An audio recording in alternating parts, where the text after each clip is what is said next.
ക്വിക്കായിട്ട് പൈസ ഉണ്ടാക്കണം എന്ന് ആഗ്രഹിക്കുന്നത് തെറ്റൊന്നുമല്ല. പ്രത്യേകിച്ച് കുട്ടിയൊക്കെ ആയിരിക്കുന്ന സമയത്ത് നമുക്ക് ഒരുപാട് പൈസയൊക്കെ ആവശ്യമുണ്ടാവും, വീട്ടിൽ നിന്ന് കിട്ടില്ല. പ്രത്യേകിച്ച് ആ ടീനേജിലേക്കൊക്കെ കടക്കുന്ന പ്രായത്തിൽ എല്ലാവരും വിചാരിക്കുന്നത് സ്കൂളോ മറ്റോ അങ്ങ് ഡ്രോപ്പ് ചെയ്ത് കഴിഞ്ഞാൽ ഞാൻ അടുത്ത സച്ചിനാവും, അല്ലെങ്കിൽ സ്റ്റീവ് ജോബ്സോ അല്ലെങ്കിൽ സക്കർബർഗോ അങ്ങനത്തെ ആൾക്കാരൊക്കെ ഉണ്ടല്ലോ. അങ്ങനെ ഡ്രോപ്പ് ചെയ്തവരൊക്കെ സക്സസ് ആവും എന്ന് വെറുതെ കരുതരുത്. കാരണം ഇവരൊക്കെ എവിടെ നിന്ന് ഡ്രോപ്പ് ചെയ്തെന്ന് ആലോചിക്കണം.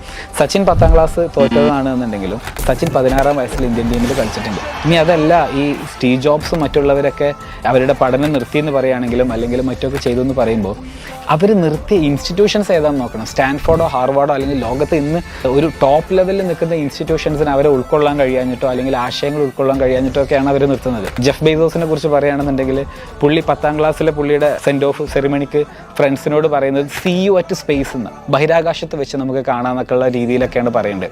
അതായത് അന്നേ അത്രയും വിഷനറി ആയിട്ടുള്ള ആൾക്കാരാണ്. നമ്മളിവിടെ അടുത്ത കൂൾബാറിൽ വെച്ച് കാണാമെന്ന് പറഞ്ഞതിൻ്റെ അപ്പുറത്തേക്കുള്ള ഒരു വിഷനൊന്നും നമുക്ക്